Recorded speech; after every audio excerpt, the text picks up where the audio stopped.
Here we go, guys, the conclusion of the day.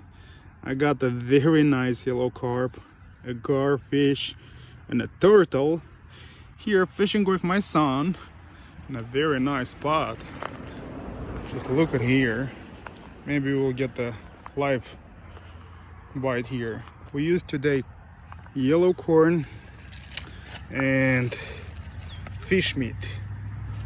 Let's see if we will have a fish in a second.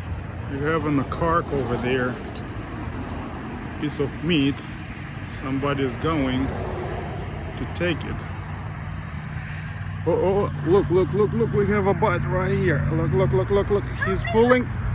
We got him. Hold it. Oh my goodness, look at that fish. Okay.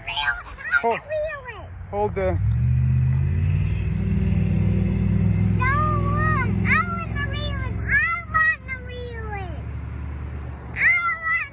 Okay, you can reel it. It's a big one.